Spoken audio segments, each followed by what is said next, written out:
Señal directa. La renuncia del ministro Eduardo Medina Mora a la Suprema Corte de Justicia de la Nación, en el comentario y el análisis del doctor Armando Zacarías Castillo, a quien saludamos con gusto. ¿Cómo está? Buenas tardes. José Ángel, buenas tardes. Te mando un saludo y aprovecho para enviar de igual forma un saludo a la amable audiencia del Sistema Universitario de Radio y Televisión. El tema del Estado de Derecho ha sido un factor recurrente de análisis desde la administración federal pasada y ahora en la presente, en la medida en que muchas acciones de gobierno remiten a reflexiones relacionadas con la búsqueda de un esquema legal que esté sustentado fundamentalmente en una regulación en la que el propio Estado y por supuesto el gobierno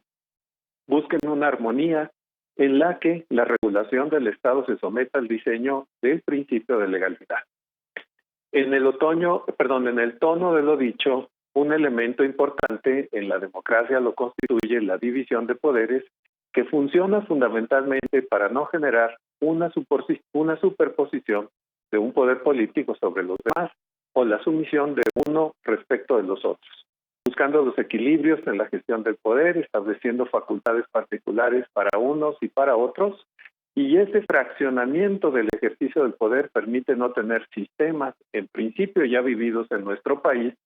y que se espera, ya superados, de gobiernos con elementos de contención de las condiciones del absolutismo que en otras épocas se vivió. El escenario de las sumisiones de poderes fue un elemento vivido en el siglo XX y la transformación de las estructuras de gobierno y de representación propias de las democracias se vivieron quizá con lentitud, pero con intensidad en diferentes momentos, lo que generó cambios en algunas estructuras centrales de gobierno que han permitido la intervención de actores diversos y un acotamiento de las decisiones puramente unilaterales que han constituido uno de los pasos importantes que la sociedad mexicana ha logrado proponer en lo que va de este siglo. En días pasados se conoció la noticia sobre la renuncia del ministro de la Suprema Corte de Justicia de la Nación, Eduardo Medina Mora, a su cargo como ministro de esa Suprema Corte. La renuncia se genera en un ambiente de muchas dudas y de pocas certezas y afortunadamente no dentro del marco de una crisis social o estructural, sino al parecer de una que se refiere específicamente al personaje en cuestión.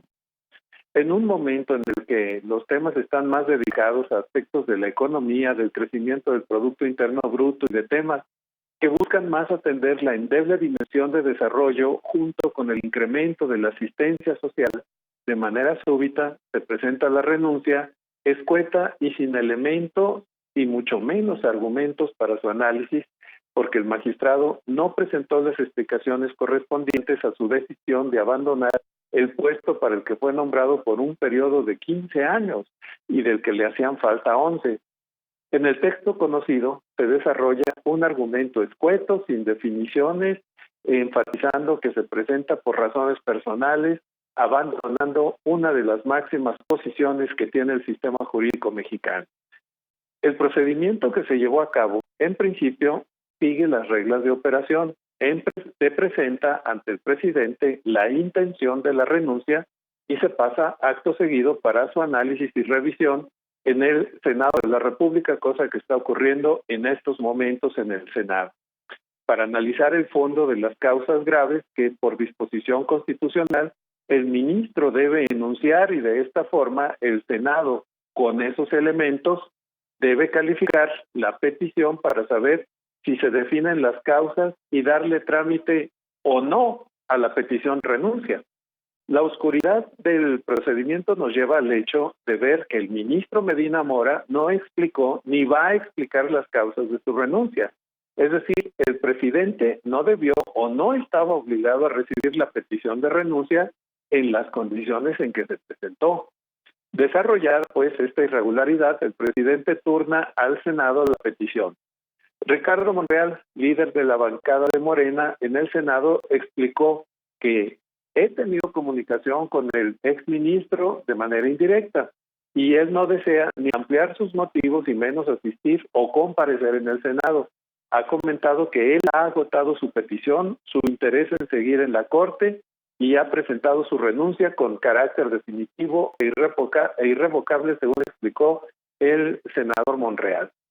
Es interesante que el líder de la bancada y no el presidente de la mesa del Senado sea quien tenga las condiciones de comentar sobre los procedimientos del propio Senado.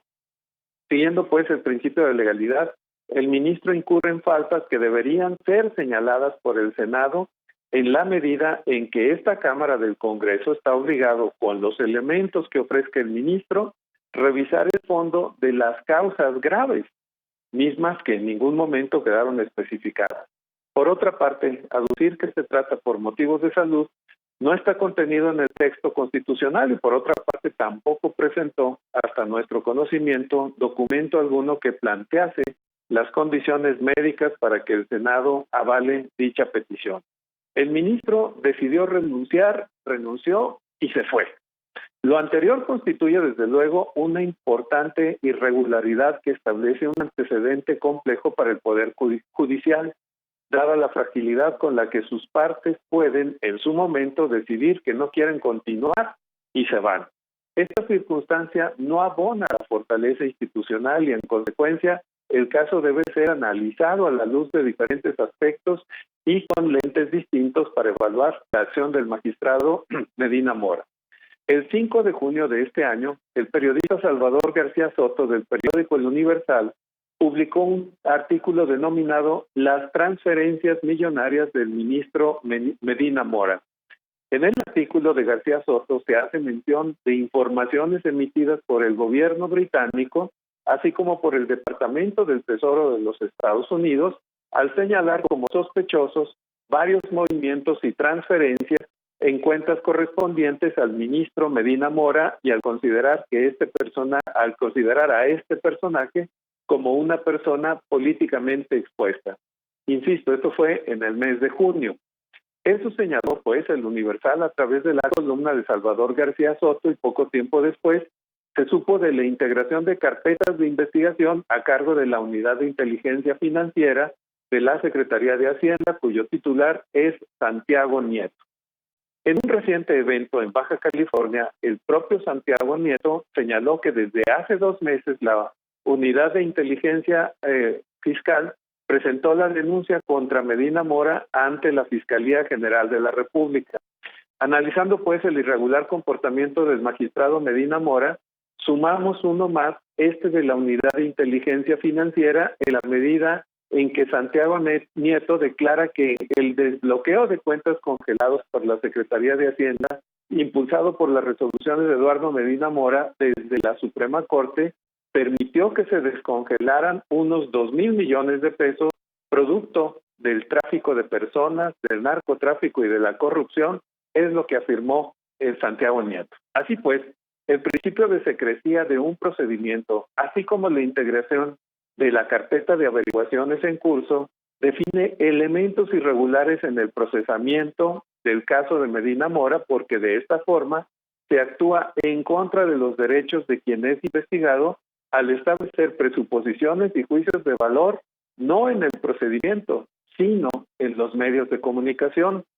La importancia de sostener la estructura del Estado de Derecho constituye un elemento de gran relevancia en la medida en que ante la sociedad, si bien el deseo de superar la compleja e inabordable etapa de impunidad y de corrupción nos remite precisamente al desarrollo de un procesamiento de acuerdo con los ordenamientos jurídicos que se han creado